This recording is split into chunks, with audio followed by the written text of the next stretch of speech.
Well, with that, let me go ahead and begin by saying I'm thrilled to be here. Thrilled to be joined yet again. I know the audience are going to be happy. Every time we gather together around the table, the Apocryphal Apocalypse team, people, you all love it. Brothers and sisters, we're happy to be here with you. And we're going to be talking about the book of 2nd Maccabees. You've heard the famous purgatorial passages tons of times, but maybe you haven't heard this particular argument that our evangelical friends have brought to the table. And we thought it worthy enough to get together, to gather around the table and to talk about it. So we're thrilled to be here with you all. But before we even dive in, I'd like to go around the virtual table, if you will. Gary, brother, how have you been, my friend? Doing well. Busy doing research. Yeah. Just got done some talks and stuff like that. I heard that your talks were incredible at the Standing for Truth conference, I believe. I heard they were very, very good. Congratulations on that, Gary. Oh, thanks. Appreciate it. Definitely. David, brother, you who are always busy as well. I know you've been working on material that you hope to debut, God willing, soon. What else have you been up to, brother? Yeah, I'm working on my studies and also, researching in means of the canon, apostolic succession, all sorts of things, but everything's going on slowly, of course. But always happy to be with you guys. Always very happy to reserve some time for roundtables like this. What about you, William? I have been up to a lot as well, working on a lot of material, writing, debating, preparing for shows like this. And every time I get together with you, brothers, I am thrilled, really, really happy. We always have a lot of fun. And I had never heard of this particular argument brought out before, but I'm pleased to say that Turton and Dan Chapa, who brought it to the table, as people may know, they are part of the Alpha and Omega team, and they also run Calvinist Answers. I think that they are both respectful gentlemen, and I think that their argument is robust enough that it warrants a response. And I let Turton know that we plan to respond, and he was eager. He is going to be eager to see it. So when it debuts, he'll be eager to check it out and probably be watching right now as it is premiering. But one particular argument that they make, they are very well aware that the purgatorial passages, if you will, of 2nd Maccabees 12, 38 and beyond, depending on what Bible edition you have numbered there. I say 38 because really the context begins around there, maybe a little before. They will make the claim that the famous prayer for the dead passages are more or less interpolations. I had never heard that before, and I was fascinated by it. Went over their video, was very pleased that they provided scholarly argumentation, if you will. I don't think it holds up in the end.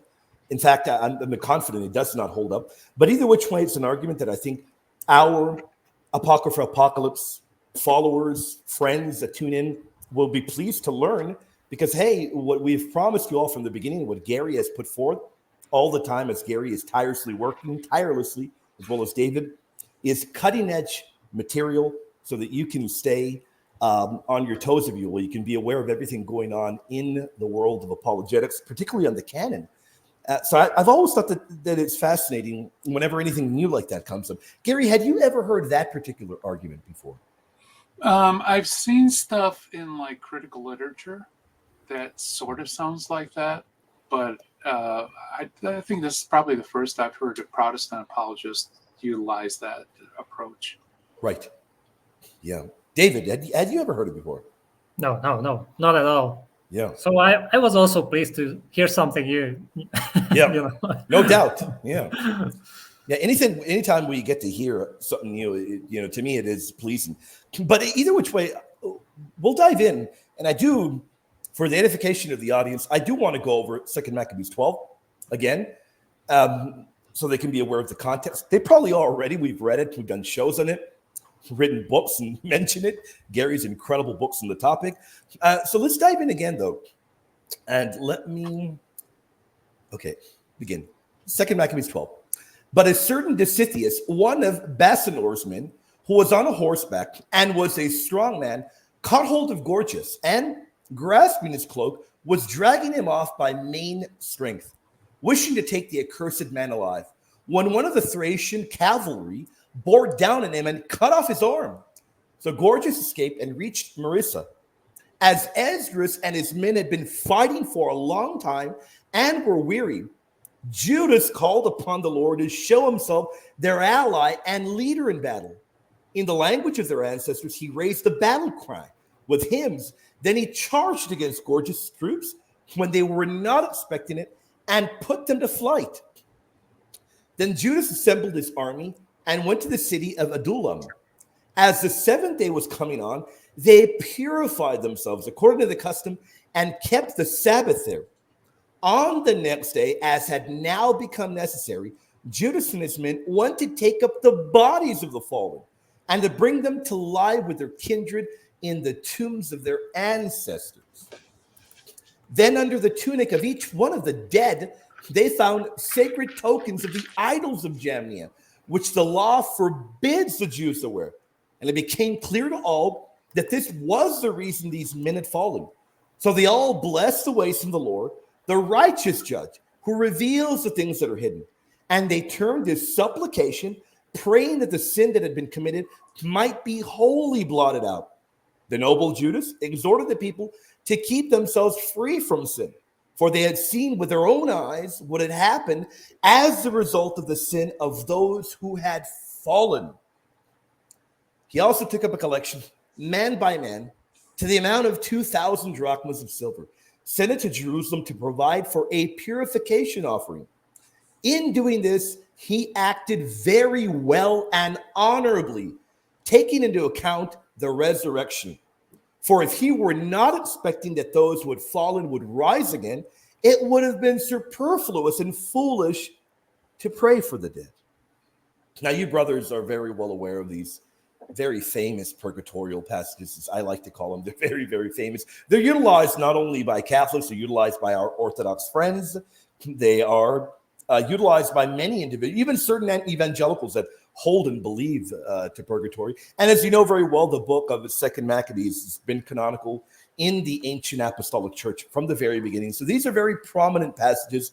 So I think that our evangelical friends on the other side were really careful in going after this book. And I think the point of them doing that was because they realized how robust this text is for proving the doctrine of purgatory, utilized through history. The great Augustine utilized it. And it was a battleground text, if you will, during the time of the Reformation era debates. Gary, what are your particular thoughts on 2 Maccabees 12? Any thoughts at all? Well, yeah, there's not much I can add to that. It showed up in the Leipzig Disputation, which, of course, is where Luther denies Maccabees as part of the canon. And it's not the only proof text for purgatory. That's important, but it does show that this idea was present before the time of Christ. And I mean, I don't have anything more to add. David, do you have anything? I think not. I pretty much agree with everything what was said here.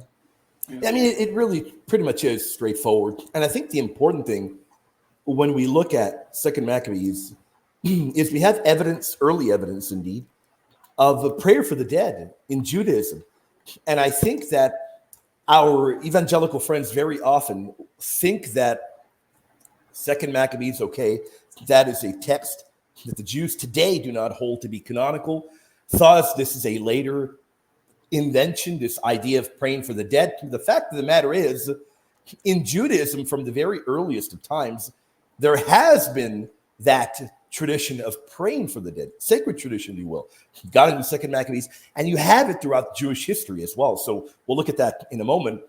But in particular, this is not a novel thing. This is not something that in Catholicism was invented, if you will. And you hear it very often that, this is something that occurred later in history. And it very clearly didn't. And remember, I think the important thing to emphasize in 2 Maccabees is there's a reason why they're praying for the dead, a clear reason. If he was looking to the splendid reward that is laid up for those who fall asleep in godliness, it was a holy and pious thought. Therefore, he made atonement for the dead so that they might be delivered from their sin. And one thing that I've always brought up, I know Gary has brought it up too before, is look, this is very clearly purgatorial, because people are not going to be delivered from, throwing a party, having a party. They got to be delivered from a kind of suffering, a kind of punishment, if you will. Any particular thoughts on that, Gary?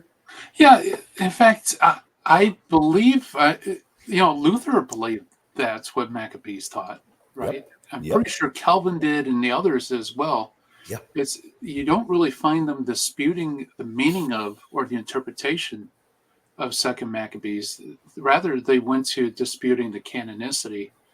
And quite frankly, if they believed it didn't teach purgatory, I'm not sure why they would contest the canonicity.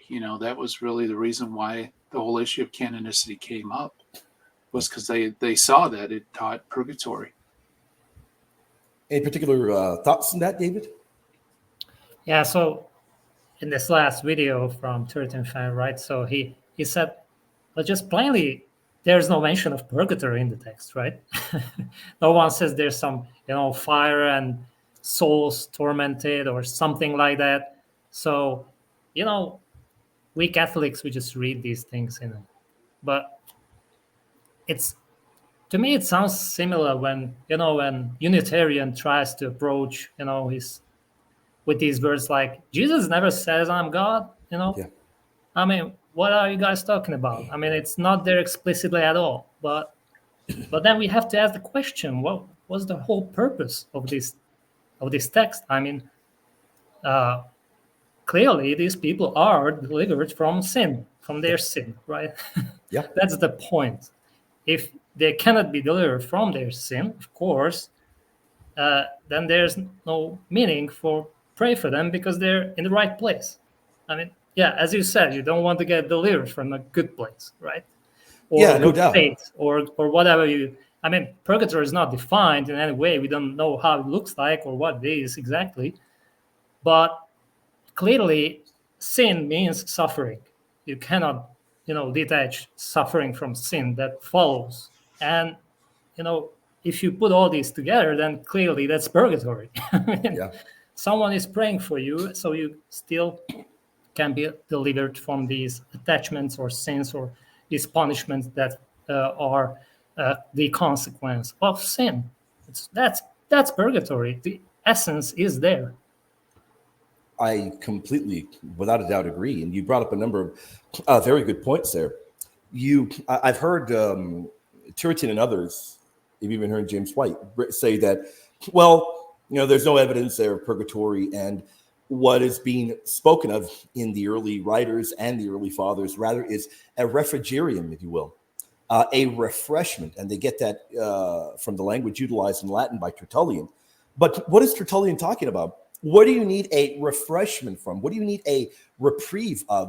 And it's very similar to the language utilized in Perpetuum Felicitas, where at the very end, you clearly have the necessity of the I'm trying to remember the departed brother, Dinocrates.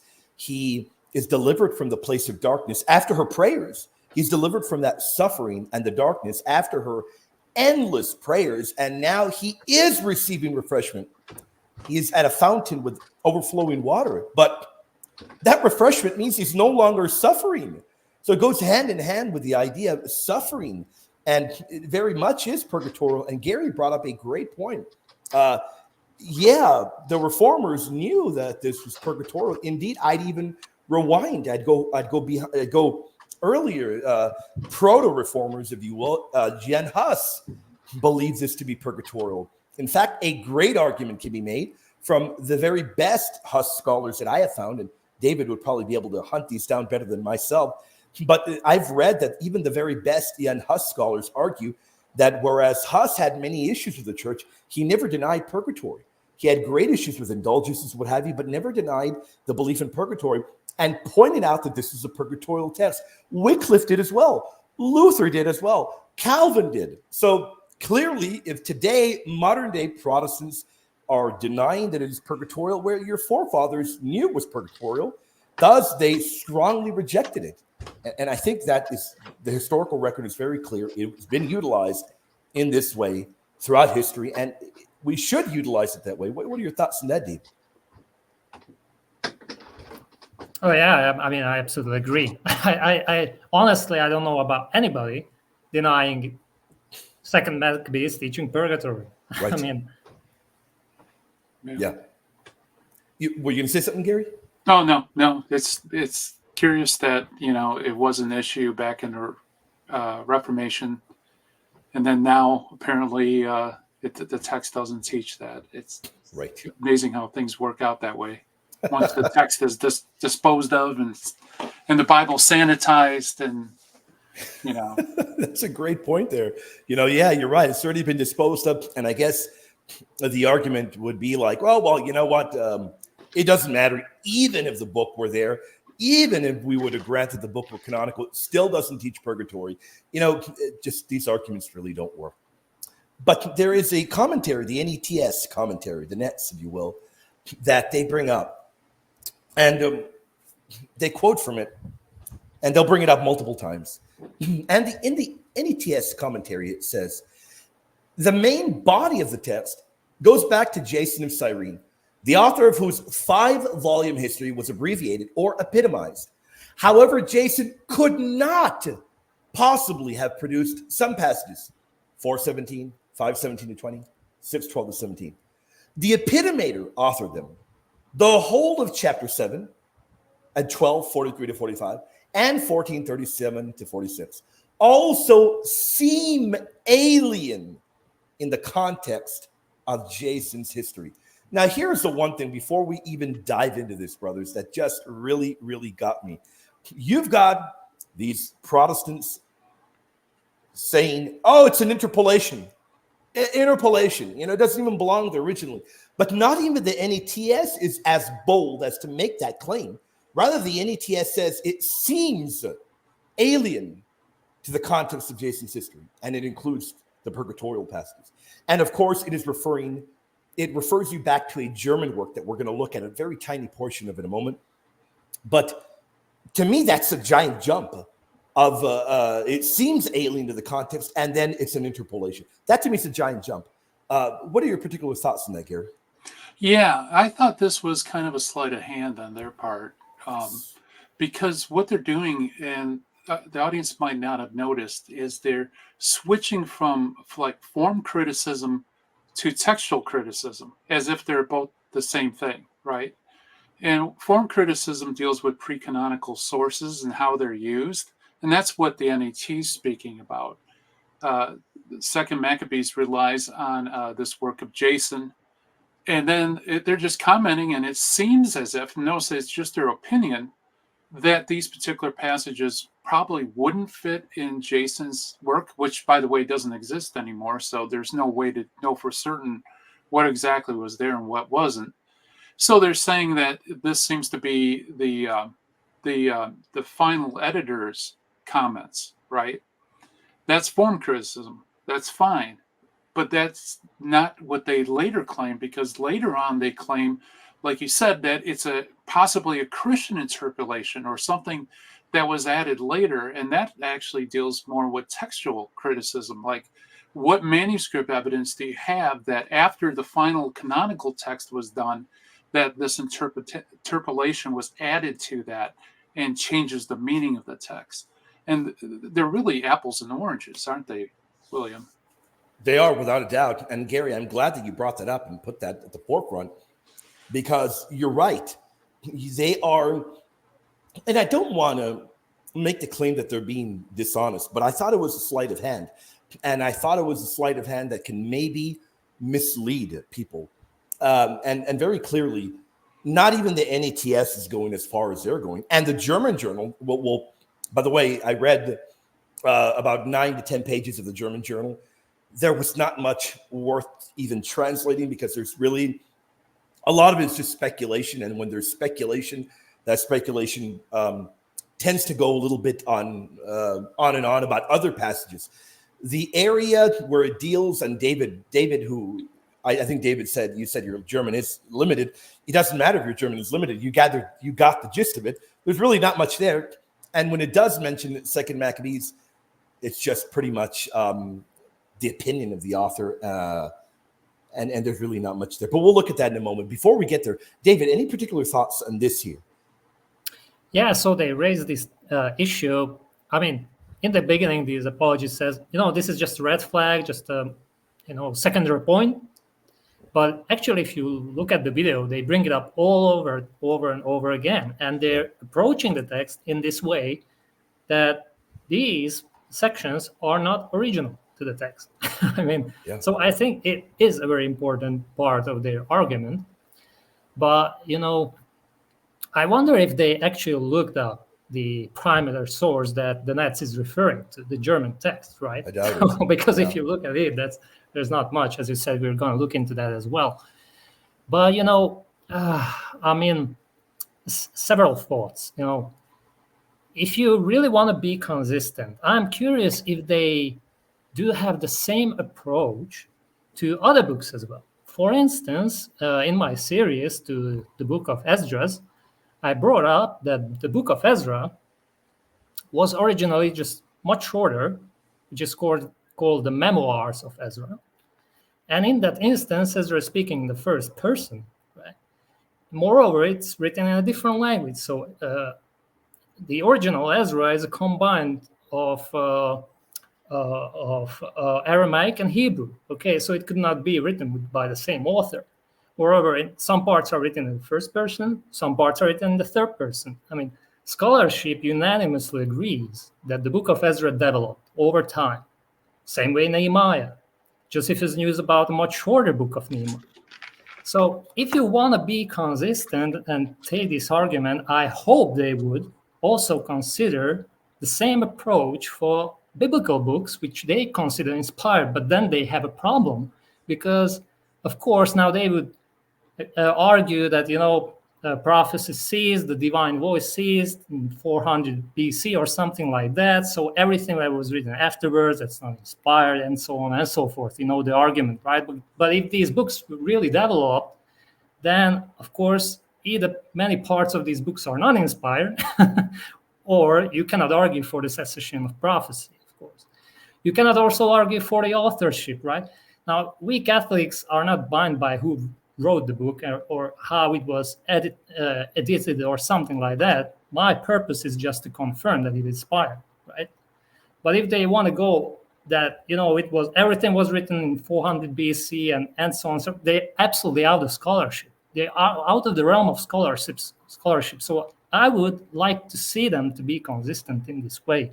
And that's not only about Ezra, that's about Daniel, that's about Isaiah, it's about Jeremiah. There are a shorter and a longer version of Jeremiah in the Dead Sea Scrolls. So I mean, there are too many things that are problematic if you apply the same arguments to their Bible. And the second thing is, if you look at this commentary from Nets, it says the whole chapter 7. Now, in the chapter 7, we have the Maccabean martyrs.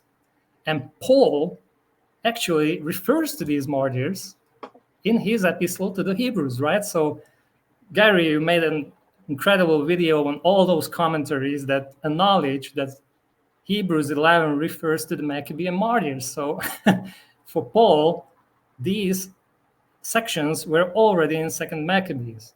Okay, so, and the third problem is that we don't have actually Jason's work. So what do you want to compare? No, you cannot simply just argue that it is alien to Jason of Cyrene. As you said, that's really a stretch. If you don't have hard evidence, you cannot really make this argument. Yeah, and whenever you're interpreting a text, you interpret it in light of its final form, right? Because there's plenty of texts in scriptures that use pre-canonical material, like the Gospel of Luke, right? Now, higher criticism, they will go into that. They'll try to distinguish the sources and then try to interpret what the original source's intent was and what the editing, the final editor's intent was. But that's almost, that's something that I think most conservative Protestants would kind of look down their nose on, right? Because it's all guesswork. If you want to really understand what the Gospel of Luke says, you interpret Luke's comments and editing of those pre-canonical sources and assume that, well, that's the intent that Luke is presenting for the Gospel of Luke, right? So that's the proper interpretation of Luke. You don't, but what these people are doing is they're looking at pre-canonical sources, and they're not only saying that, they're saying that the final editor either didn't understand the original source or actually contradicts the original source. And so they're pitting the final editor against the pre-canonical sources that the final editor is using, Yeah. which you're allowed to do that. I mean, anybody could do whatever they want, but that's not what you would consider, or I would consider, an authentic interpretation of the text. If you want to know what the text is saying, you have to take the whole thing. And I don't know, William, any thoughts on that? No, I think you both hammered it down perfectly. Yeah, you've got to take the whole of it. And I think that another particular argument that they've made before, I don't remember if they made it in this video, they tried to make it seem as if the idea of what is going on here would have been completely alien to the mindset of the early Jewish people. It clearly wasn't. It clearly wasn't. Prayer for the dead, something you're going to find goes on throughout Jewish history. So I didn't think that was very good. I thought that they were incorrect on that particular point. And the other thing, again, just to really emphasize, I think that and I understand, look, they're doing apologetics, but I think that at times when we're doing apologetic material, we've got to be very careful with the statements we make, because it's fine and dandy to make statements on your own apologetic material, but when you're relying on commentaries that are in the scholarly realm, and you're trying to prop it up as if the scholarly material supports what you're saying, that's a whole other issue, because they made it seem as if the scholarly stuff supported their particular argument. And as David can affirm, I forgot, I lost count with the amount of times that they repeat this. And they went, in my opinion, too far at trying to make the argument that it was an interpolation. And I don't think look, as far as I recall, I don't think they even one time mentioned going to the critical text itself. Not even once. And if you do go to the critical text, we'll look at in a moment. By the way, they do know what critical text is, because I've debated Turretin many times. He knows what it is. But if they put the critical text on the screen, that's going to do a lot of damage to their case, because it just doesn't match up with the apologetic argument that they're making, that this is an interpolation. Okay, well, where is it missing? From what ancient manuscript? You're going to have to, now, of course, that's not what the NETS is claiming. And that's not what the German work that it references is claiming either. They're not saying it's an interpolation. So it's problematic in my opinion. David, were you going to say something? Yeah, and I wanted to follow up on what Gary said. Jason of Cyrene lived roughly in the same period as these events happened. And also the second book, Maccabees, is estimated to be written in the same period as it happened.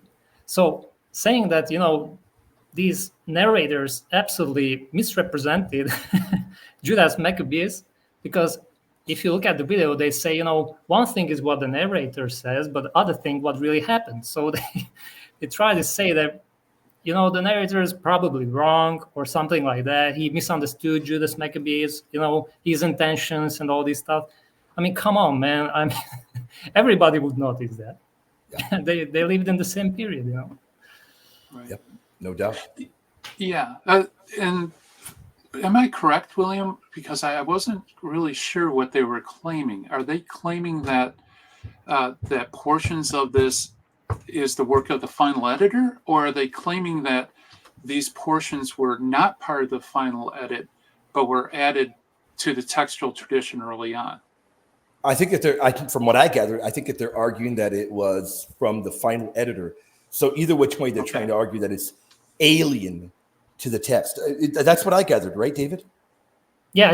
And that basically it's probably not, what Jason of Cyrene also wrote in his 5-volume book of the history. Yeah. But it very well could,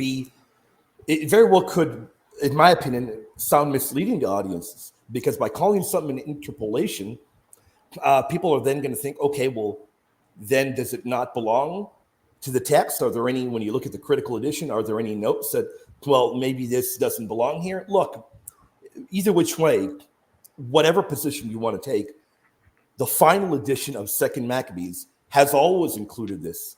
always. And there's no evidence otherwise. There's none. Right. And by looking at the critical text, we can show that. You can make every claim you want to make. And at the end of the day, clearly these arguments of interpolation are stretching things, because even the NETS says that 1243 to 45 seems alien to the context of Jason's history.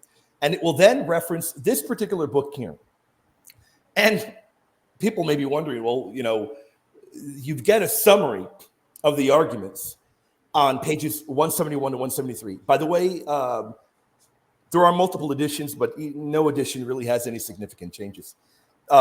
This here is pretty much really the gist of what is said. There's a lot said about other passages, and then I was very underwhelmed. I was disappointed because I was hoping there'd be more meat to the matter. I was hoping that maybe the German author would get into 2 Maccabees 12 and say, okay, well, this is the reason why we believe, or this is the reason why I strongly believe that this is, alien to the original context or not from the original author or what have you. But really all that is said is, it's possibly post-Jasonian or furthermore later written. And then that's it. Before we get to that in German, he will tell you that it is possibly written later. And then he goes on long statements on other issues, historical matters, and then multiple pages pass. And then in the final one, page 173, I believe, that's it. I believe it's towards the middle or towards the end of the page. That's just it. In reference to 2 Maccabees 12:43 to 45 and others as well, he says possibly post-Jasonian or furthermore later written. And, somebody like myself, I'm a major geek when it comes to this stuff. I want to really, dig in, and I want to see, okay, well, where is the meat of the matter? Where, and unfortunately, really, there's really not a whole lot there. Any particular thoughts, brothers? Because there's really, I really don't know what else to say about that. Yeah, if I'm correct, before the Dead Sea Scrolls were discovered, people thought that Enoch was written after the New Testament or something like that, and then big surprise, now we got Enoch in the Dead Sea Scrolls. So, yeah, no doubt. And just to add, before I'll go to you right now, Gary, but I did do the research and I did dig in to try and see if there were other scholars. I was able to find maybe one other one. The problem is this: there is no conclusive manuscript support at all. To claim that 2 Maccabees 12:43 to 45 is a later interpolation, it lacks any solid manuscript evidence. The very key manuscript of 2 Maccabees, those that we utilize for the Septuagint, they don't show any kind of variation like this at all. And ultimately, what this German author is suggesting, he is suggesting that 2 Maccabees 12:43 to 45 is a later interpolation. But this is a very, very minor scholarly hypothesis with zero textual evidence. Furthermore, his argument is, by the way, this is the gist of what he does. The majority of his argument, actually the beating heart of it, is massively based on thematic or stylistic grounds, rather than on any really concrete manuscript evidence or any kind of evidence. So even he will admit to you that it's an opinion based upon that. That is why he says it's his opinion based upon what he believes to be thematic and stylistic grounds. And even he is honest about it being an opinion. So I believe that our evangelical friends have tried to make this a powerful, robust, apologetic argument, and there really is nothing there. Gary, what are your thoughts? Yeah, see, that's the problem, is this is just pure speculation, and it really can't be proved decisively one way or another. So what it seems like is this is just speculating built upon other speculation, which is built upon theory, which is built upon opinion, right? It's like you can't refute it because there's really nothing to refute. It's just this might be, this appears to be, it's possible, it's likely. Yeah, it might be. There's no evidence. Yeah, right. And David, correct me if I'm wrong, but you would expect for a robust argument to have words that were more powerful than possibly. Possibly. It's clearly his opinion. And by the way, let me be clear for the audience. The NETS, when it does make this commentary in it, it will have a footnote number 2, I believe. And if you go down there, footnote number 2 will lead you to that work right there. And I have summarized what the work tells you in German. If people think I'm wrong, find a German reader, and they will confirm to you. There's not a whole lot there in pages 171 and 173. He's basing it on thematic and stylistic concepts that he believes, okay, it's possibly, but he never once says, I am certainly convinced. And oh, look, here's another thing that you don't have there. Anybody that is aware of how scholarly works do work and operate, scholarly journals, anytime you make a strong argument, you're going to have a footnote and you're going to have a bunch of scholars backing you up. Anytime you do that, I'll tell you right now, you're doing work in Christology and Mariology and you make a statement of something that is definitely goes against the grain of academia, well, you're going to bring up multiple scholars that back you up. He does not do that.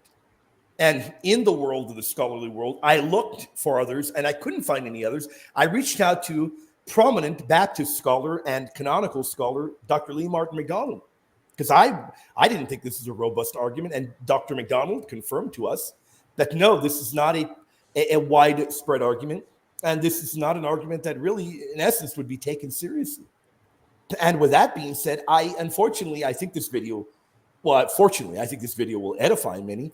But unfortunately, I don't think this apologetic is one that has any legs. Gary, any thoughts on that? No, I think you said it all. David, anything to add? Yeah, completely agree. Great. Well, the one thing that I did think was valuable to do, and I think Turton Fan and Dan should have done, but I think that the part probably didn't want to do it, because they know that the critical text does nothing to support their case. And I went over the critical text. I reached out to the Reverend Dr. Kappas, who is a top Greek scholar. He didn't take the argument seriously. And what we're going to look at right now is the text from the Göttingen Septuagint, which anybody that knows their Greek Old Testaments knows that this Septuagint is pretty much dubbed the BMW or the Rolls-Royce of Septuagints. It's critical text. It is elite of the elite. And it represents the largest Septuagint project ever undertaken. Published between 1931 and 2006, the 24-volume Göttingen Septuagint contains the most authoritative critical apparatus of the Greek Old Testament ever assembled, combining textual evidence from countless manuscripts and ancient sources, including Philo, Josephus, and the Greek church fathers. The Göttingen Septuagint is the most detailed and elaborate critical edition of the Septuagint ever published. You'd figure that maybe there'd be something there, maybe a footnote when we get to 12, Second Maccabees 12, 43 to 45, maybe something there, but there's nothing. There's just nothing. And I began earlier than 43 to 45. I bolded the 43 to 45, but I began right there in 40. There's nothing there.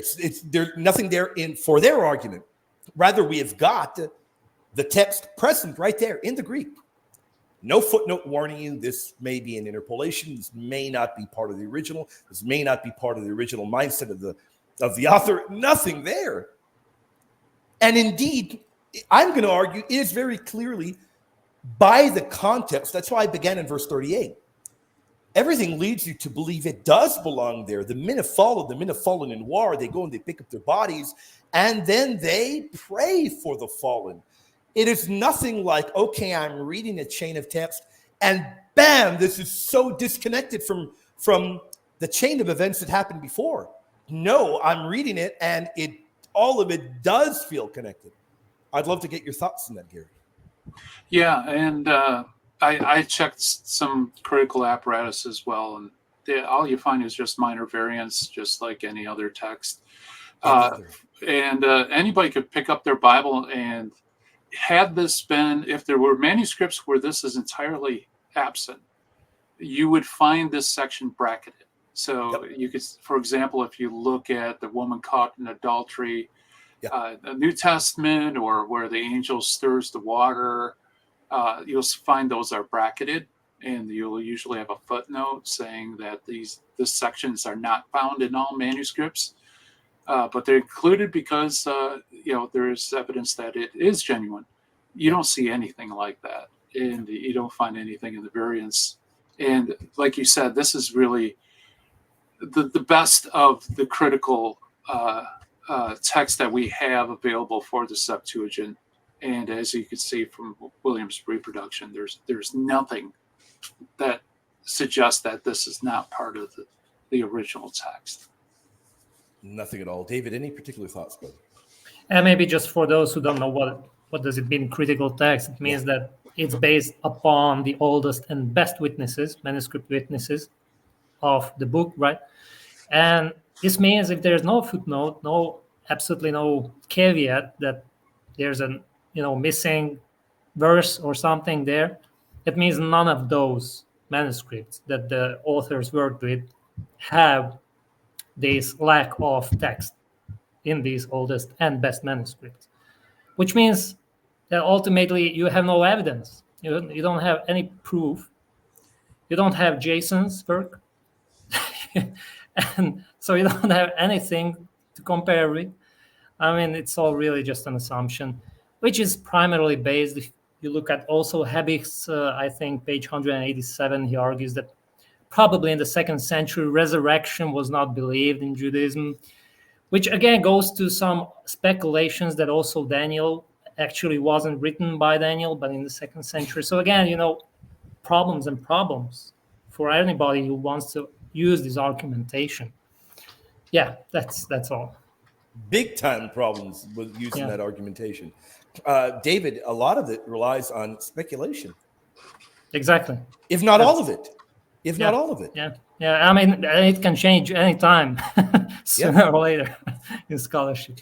Yeah, no doubt. Speculation is fine. It's just got to be well-grounded speculation. Right. Sure. And the problem is, I don't see the evidence. No. And to be very clear, Gary, you've written a number of fantastic books in the canon. You've done a lot of research on the deuterocanonical books. I've done a fair amount of research. So has David. The fact that this argument was relatively new to our ears at this level tells you that, well, it's not widespread at all. And if it is not widespread, just as the German author said, it's pretty much his opinion. And I want to be clear. I am not beating the German author over the head at all, or the NETS. They're not presenting this as a kind of end-all dogmatic position, or a kind of an authoritative position, if you will. They are clear that it's an opinion, and they're clear possibly. Well, possibly is not very certain, is it? Yet our evangelical friends are very positive in their apologetic effort, to the point where they are giddy at repeating it multiple times in the video. Now, another thing that I like to mention is I think Turretin and Dan Chapa are two individuals that are reputable, have a solid reputation. And in the past, I have noticed when they've been corrected, they have retracted arguments. For instance, I corrected them before on that argument of German Bibles before Luther lacking having alone in Romans 3:28, and I've corrected them on that, and they've retracted that particular argument. So I think that they are reputable gentlemen, and I think that this is an argument that, unfortunately, I don't think it has any solid backing at all. And with that being said, I don't think that there's any reason to believe that this is novel to Judaism. Number one, you've got it there in 2 Maccabees, clearly there, and you even know when you look through history, the earliest version of the Kaddish dates back to the time many scholars date to the Second Temple. The Kaddish, at that period, was called the Half Kaddish. Now, if you look and you dig in, the Jewish Virtual Library notes that the mourner's Kaddish is recited for 11 months from the day of the death of an individual, and also on the anniversary of a death. A person may say Kaddish not only for parents, but also for a child, a brother, or an in-law. An adopted son should say it for adoptive parents who raised him. So the Jewish sacred tradition of praying for the dead is strongly connected to the belief that it frees the souls of the deceased. This is reflected in the Midrash Tana Devi Eliyahu.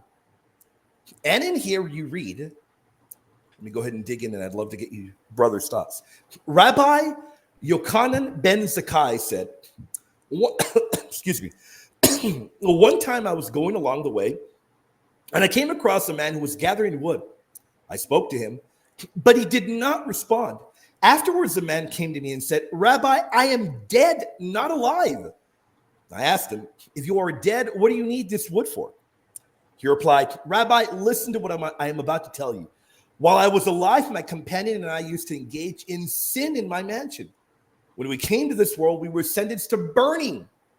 While I gather wood, they burn my friend, and while he gathers wood, they burn me. I inquired, how long is this sentence to last? The dead man answered, when I came to this world, I left behind a pregnant wife.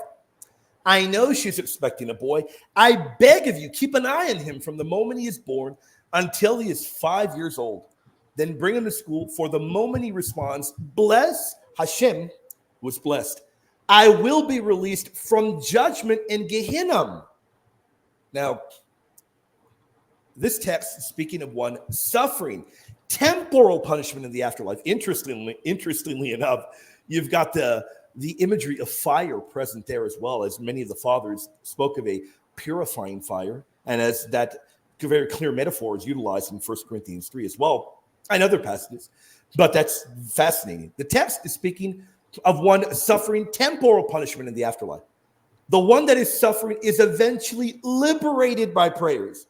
And this text has been traditionally ascribed to Rabbi from the first century. Now, I know that I think our best editions are, I believe, early 3rd century, but it has been dated to quite early. Either which way you look at it, as we've looked at multiple references, the idea of praying for the dead, this idea of one that is passed on to the afterlife, undergoing a suffering to where prayer will loose them from the suffering of the sins, it's been prevalent throughout Jewish history. And, you know, all you have to do is just look up, go to the Jewish Virtual Encyclopedia, go to various references. This is not a novelty. Any particular thoughts, Gary? Yeah, Rabbi Ben Zakkai, I believe he's the one who negotiated with the Romans before the destruction of Jerusalem in AD 70 to allow them to set up the school in Jamnia or Yabne. And so that would be the second half of the 1st century that this goes back. Now, whether it's historical or not, you know, you always have to take a grain of salt. But what it does show is that the early rabbis believed that this belief came from as early as the 1st century, right? Correct. So, this very interesting text. I've never seen that before. Oh, I thought you had. Okay. Yeah, and looking at the Mourner's Kaddish, and then, and I'll get your thoughts right now, David, and then looking at the Jewish Encyclopedia, which I'll read in a moment.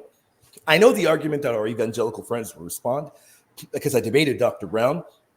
And Dr. Brown, of course, as well, all evangelicals will say, okay, well, the Jewish Encyclopedia, but that's modern day Judaism. You all can't prove that from the ancient of times they've prayed for the dead and believed in this, but we can. We can do that by tracing it through the historical record, early in the Old Testament, and then early on in the Christian era during the Judaic period. At the time, they believed in it throughout that era as well, even to this day. So I think that is valuable. The Jewish Encyclopedia is valuable because you can trace a particular unbroken kind of lineage throughout history. David, your thoughts, brother? Yeah, that's a great source. I also haven't heard about it. So kudos to you, William. Thank you. And yeah, I looked at the Jewish Encyclopedia. There are further sources, like, for example, one of the versions of the Testament of Abraham, which is clearly Jewish. It's not Christian at all. And there's also this passage where a soul is delivered from the torment after praying for it. And also the Sefer of Numbers, on the book of, or Deuteronomy, sorry, maybe Sefer on Deuteronomy. And these are second century sources, so they were actually written in the second century, which is rabbinic tradition, right? So, Yep. I think multiple Jewish sources attest to the fact that these Jewish people believed in some kind of intermediate state or place or whatever you want to call it. You don't necessarily have to call it purgatory if you don't like the word. Right. But clearly, and it certainly wasn't something heretical, because I think it would not make it into the Midrash or to the Sifra in the first place, Yeah. or they would condemn it right afterwards when they cite it. So I think it was absolutely accepted in the Jewish circles, if not mainstream, I would argue. No, that's a great point. And I think that one thing that I avoided to bring it up is, if you look in the medieval era, some incredibly prominent rabbis will promote this particular belief. But I avoided that because, of course, very easily our Protestant friends can say, okay, we add medieval very late. But as you brought up, earlier source material can show this was believed early on. And let's dive into the Jewish Encyclopedia. The view of purgatory is still more clearly expressed in rabbinical passages, as in the teaching of the Shemites. In the last judgment day, there shall be 3 classes of souls. The righteous shall at once be written down for life everlasting, the wicked for Gehenna. But those whose virtues and sins counterbalance one another should go down to Gehenna and float up and down until they rise purified. For of them it is said, I will bring the third part into the fire and refine them as silver is refined, and try them as gold is tried. Also, he, the Lord, bringeth down to Sheol and bringeth up again. The Hillelites seem to have had no purgatory, for they said, he who is plenteous in mercy inclines the balance towards mercy. Consequently, the intermediates do not descend into Gehenna. Still, they also speak of an intermediate state. That is the Jewish Encyclopedia, which is fascinating. And we can trace throughout history that this belief is prevalent. It's prevalent in the Old Testament. It was prevalent in the Old Testament of the Christians. It's a point that I like to emphasize. Look, I don't care where you look. Council of Rome 382, which I do think it was a council, or if you want to stick with Hippo and Carthage 393, 397, or any of the councils afterwards. Anytime the church gathered to discuss the contents of Holy Writ, sacred scripture, Second Maccabees is always part of the list of the Old Testament. You're never going to encounter a list of the Old Testament where the church gathers in council and Second Maccabees is left out. You're just not going to encounter it. It definitely was part of the Bible of the early church, and it should be part of the Bible of every follower of Christ. That is my strong opinion. Any thoughts on that, Gary?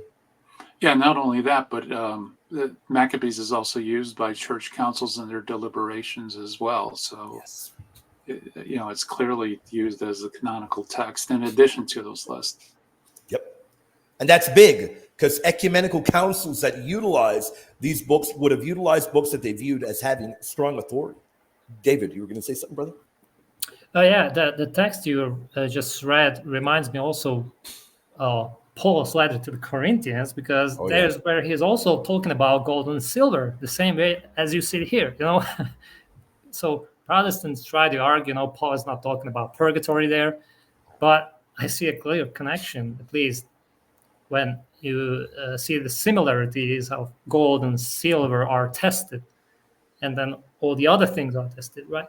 And there's also a pre-Christian text, actually, in the book of Enoch, where this fiery lake, and everybody goes through it, but only some suffer, and others who are basically without or justified, or how should I say, they don't feel the pain, but actually they feel it as a warm milk or something like that. Yeah. So even in Enoch, you have a glimpse of something that can torture or not, depending on the state you are in. David, that's a brilliant point, because not only do you have that there, but that particular language is utilized by St. John Chrysostom, because John Chrysostom will note, and he'll say, look, at the end, we're all going to be tried in some way. Those that are justified, those that are fully justified, will go through this fire, as if having armor on, and the armor will not harm, the fire will not harm them, but rather they will come out even shinier, even purer than before. And it really does echo that particular kind of language. So this has been present. This kind of language has been present, from the very beginning. I thought that was great the way you laid that out. Another thing that I was fascinated by, and I think this would be a very fun way of closing out our examination and prayer for the dead and Purgatory, 2nd Maccabees, is you get to a certain time in history in the 4th century where you encounter an early heretic by the name of Arius of Pontus. Do not confuse Arius of Pontus with the famous Arius, the founder of the Arian movement. He was an Arian, though. He was, but he's not that Arius that you may be thinking of. And maybe a lot of people have not heard of Arius of Pontus, but he was an influential figure in the early church, and he stands out as the earliest recorded proponent of the rejection of prayer for the dead. I went through the earliest lists, and he seems to be the most prominent one to stick out. He was an adherent of Arianism, and it was a theological belief, in case some people don't know, that denied the full divinity of Christ. He gained notoriety for his unorthodox views. In the 4th century, Arius challenged the prevailing tradition of praying for the dead. His opposition to intercessory prayers for the departed marked him as a notorious heretic. That was part of the reasons why he was also condemned in the eyes of the mainstream Christian community. Indeed, you have the great saint of the faith, Saint Epiphanius, or Saint Epiphanius, however you want to pronounce it. Preserving his words, Arius noted, "Why do you mention the names of the dead in prayer after their deaths? If the living prays or has given alms, how will this benefit the dead? If the prayer of the people here has benefited the people there, no one should practice piety or perform good works. He should get some friends any way he wants, either by bribery or asking friends on his deathbed. And they should pray that he may not suffer in the next life or be held accountable of his heinous sins." He preserves this in his Panarion. And we go forward. "But I shall take up the thread of this topic, i.e., praying for the dead." And this is, by the way, this is the response of the great Saint Epiphanius. So let's remember, Arius is condemning this idea. So they're butting heads on a number of issues. Epiphanius was famous for condemning multiple heresies in his medicine chest or his Panarion, whichever title you want to use. His Panarion, he goes over condemning multiple heresies, those that committed the heresy of idolatry, and those, of course, that were in heresy of Arianism. And this particular heresy, he rebuts it by noting, "But I shall take up the thread of this topic, praying for the dead, once more. The church is bound to keep this custom because she has received a tradition from the fathers. And who can violate a mother's precept or a father's law? As the words of Solomon tell us, 'Hear, my son, the words of thy father, and reject not the precepts of thy mother,' showing that the Father, God, that is, and the only begotten and the Holy Spirit taught both in writing and in unwritten form. But our mother, the church, had precepts which she kept inviolate and which cannot be broken. Now, since these precepts have been ordained in the church and are suitable, and all of them marvelous, this fraud of Arius in rejecting prayers for the dead is confounded in his turn." This, to me, is probably one of the most magnificent ones. He says, "But who has better knowledge of these things? The deluded man who has just arrived and is still alive today, i.e. Arius, or those who were witnesses before us, who've had the tradition of the church before us and received it in this form from their fathers, and their fathers in turn, who learned it from those before them, just as the church possesses the true faith and the traditions to this day because she has received them from her fathers." I thought that was a brilliant response. That, look, in other words, Arius, hey, man, we got this from the tradition of the church. The church teaches either in written and unwritten form. And this has been handed down by the church. And look, who has better knowledge? The deluded man who has just arrived, noting this is a novelty, or what the church has preserved from the beginning? Gary, what are your thoughts on this? Yeah, that's a really, really good passage from Epiphanius. And when did Epiphanius live? This was in the 300s. This was likely written probably around, I believe, the middle of the 300s. I believe, if I'm correct, or the latter end of the 300s. Either which way, you've got an early writing in the 4th century. So rather late in the historical record for one to begin condemning the idea of praying for the dead. And interestingly enough, it comes from an Arian. It's not like you have Saint Epiphanius, butting heads with a saint of the church. I think that is pretty significant. Any thoughts on that, Dave? Yeah. Tremendous words here from Epiphanius. Very good. And of course, we could add to that also Augustine. Augustine was brought up by the two gentlemen, evangelical apologists, which when I looked at it, again, I see purgatory all over the place and praying for the dead. And Yep. Same thing, same old thing. Yeah, no doubt. It really is pretty much the same old thing.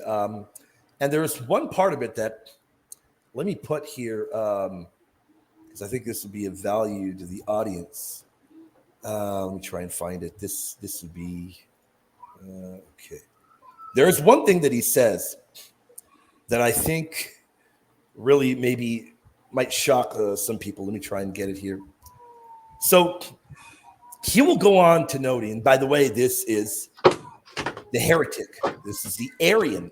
This is Arius of Pontus. Not the same Arius, the other Arius, but he says, okay, let me read it all and I'll put the text up. Why do you mention the names of the dead after their deaths, i.e. in the liturgy? If the living prays or is given alms, how will this benefit the dead?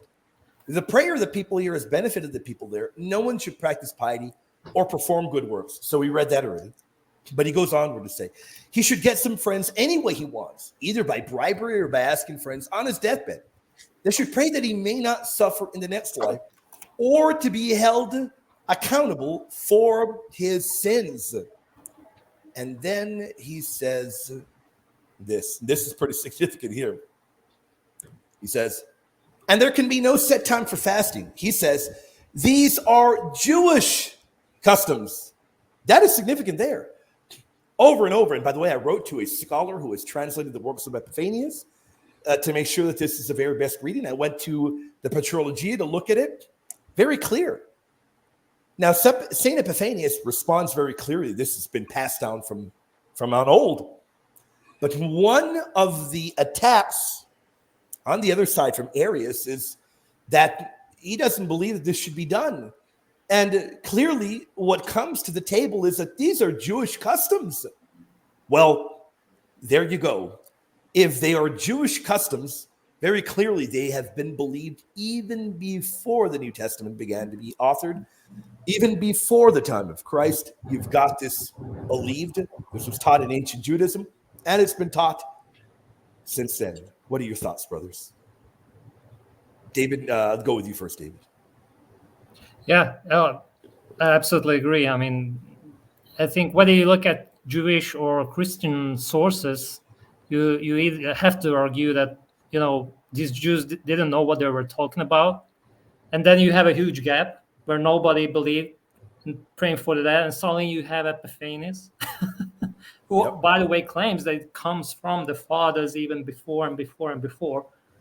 I see just a, connected chain of tradition that goes even beyond Christendom. Yeah, and I really think those words really echo powerfully. Who has better knowledge of these things?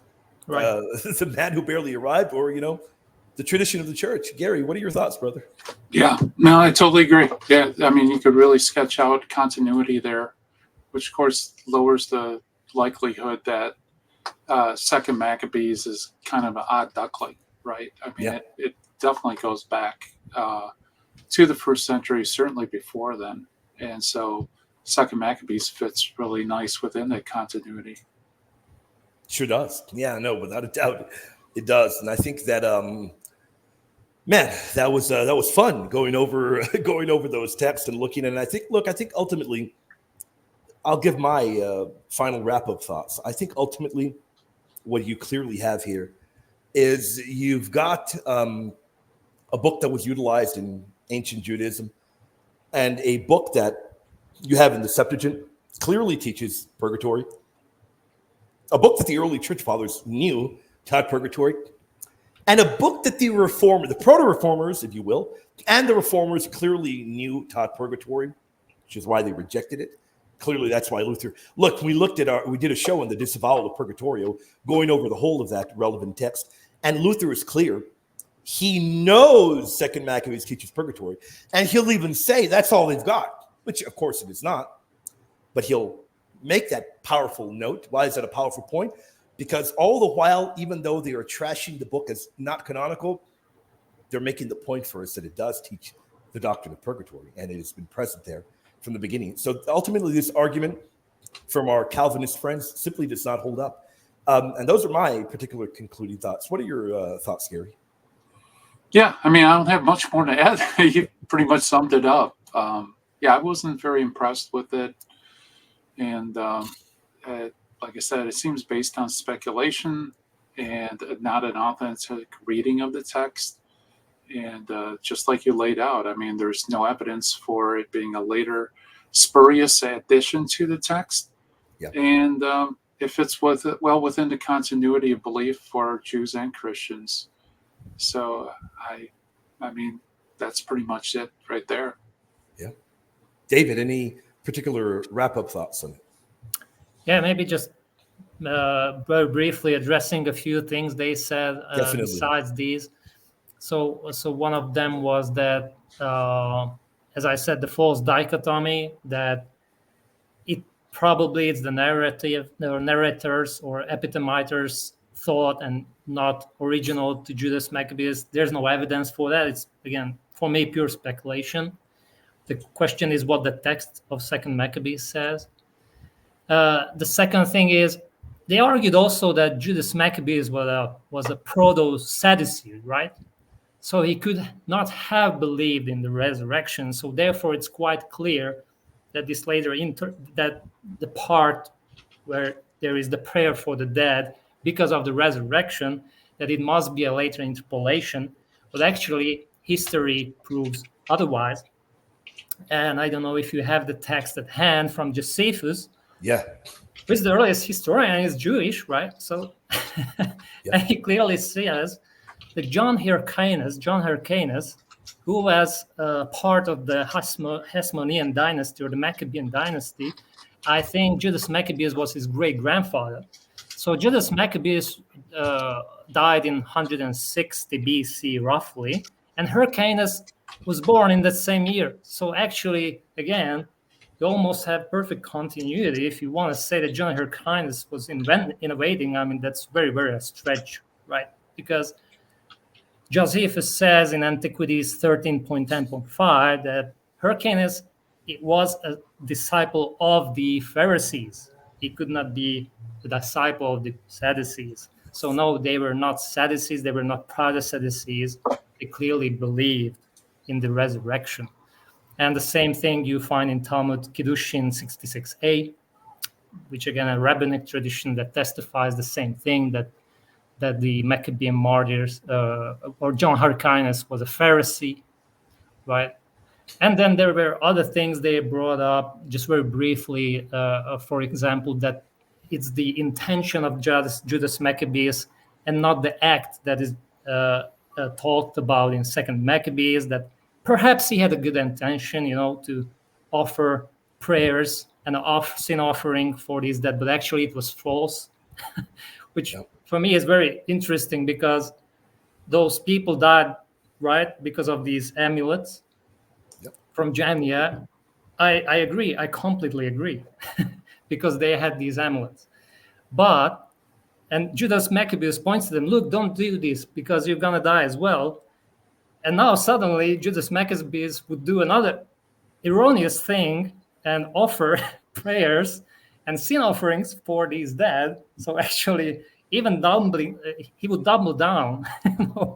I mean, and one of the in the Q&A section in that video, person named Jeffrey brought up a very good thing. Look, this drachmas were sent to the temple to do this sin offering. Yeah. I mean, everybody agreed that we have to do this for this dead, in the temple, And so the argument was, Judas Maccabeus was probably the high priest. And so all the Levites had to follow him no matter what. I mean, no, that's not true. I mean, if the Levites would not agree, everybody would knew that this is a wrong thing to do. I don't think they would just, present this sin offering. And the third thing I would like to say, I don't think it's idolatry in what is described in 2nd Maccabees. Right. The only thing we know that they had these amulets. We don't know for what purpose. It could have been just the purpose that they wanted. It was made from gold or something valuable. They wanted to carry it away, probably sell it. But they were still fighting on gods, for the Israelites. They were not fighting for a different god. They just had these amulets. Yep. Did they do the wrong thing? Yes. Did they commit idolatry? I don't think it can be proven. Nowhere the text says that they worshiped these idols from Janvier. They just simply had them on it. They were wearing it. They had it with them. The same thing like Achan brought these things from Jericho, which was wrong, but it doesn't mean he committed idolatry, right? So that's a great nuance. So we should not just assume that they committed idolatry. So that's it. I mean, there are plenty of other things, the godliness thing, they try to misrepresent it or something, explain it away that, because we know these people died in godliness. So, I don't think those arguments from their side were compelling. I mean, the text says they died in godliness. So, I mean, that's very plainly said there. So, yeah. I completely agree. I think those are great points. Look, they were fighting for the one true God. We knew that they were fighting for the one true God. They definitely should not have been having those amulets. They should not have had them. But without a doubt, to then make the jump that they were idolaters and they worship false gods, that's a jump that simply, unfortunately, you cannot make from the text. You simply can't. And one more thing, they said, but they were punished. They were put to death. So it was a mortal sin. I mean, look, when Moses didn't believe that the water will spring from the rock, he was said he's not going to make it into the promised land. Yep. So in a certain way, he was put to death before reaching the promised land. It's just a matter of time when you die. So these ones died immediately. Moses died a little bit later, but still was punished. Yep. Right?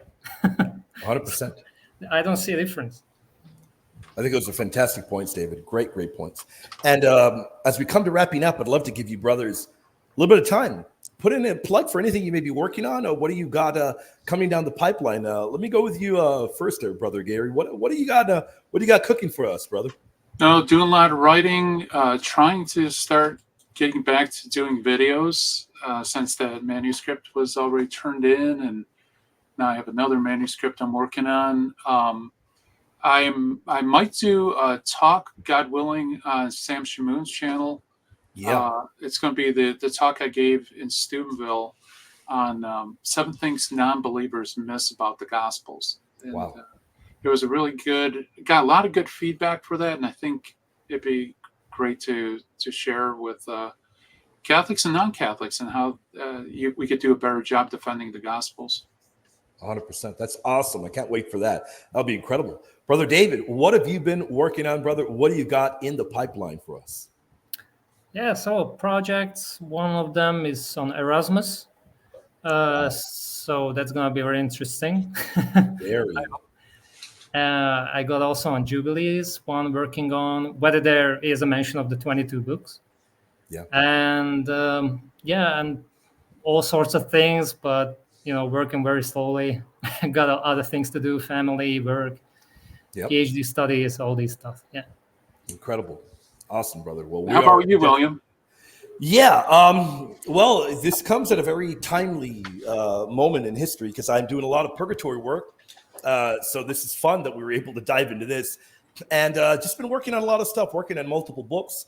I got one that I'm working on with Catholic Answers. I got a few others that I'm wrapping up, and multiple debates. I've begun filming and editing shows, more shows in Spanish for the Apocalypse, and debating as well in Spanish. So I've been very, very busy, but a very good, fun kind of busy, but never too busy to be able to put some time to the side to be able to do incredible shows with you brothers. I had a great time today, a fantastic time. And I tell you one thing, I know the audience are going to love it. They love it whenever we gather around the virtual table. And God willing, soon we'll all three of us gather around that table because Sam really wants to have us on. Soon we'll be on with Sam, God willing. We'll be able to, all three of us, go over there and present something. But other than that, everything going great. And I look forward to everything that we've got, God willing, to be able to present for everybody here at the Apocalypse very, very, very soon. Thrilled for that. Awesome. With that being said, everybody, do us a huge favor. For the algorithm, flood the comment section down below. I don't care what you want to say. Hey, you got a shiny bald head, William. Hey, I don't care what. Just flood it. Did you enjoy the show? Did you love it? Were you edified? What do you want us to produce? Are you excited about the brother David's future material? The brother Gary's? What are you thrilled for? What do you want us to cover? Let us know down below. Let us know in the chat if you're watching it right now, as it is premiering. Tell us what you want to see. We're thrilled to hear your feedback. And don't forget to hit like, share, and subscribe if you have not yet. Everybody, thank you for tuning in. God bless all of you all. Thank you very much. Bye-bye.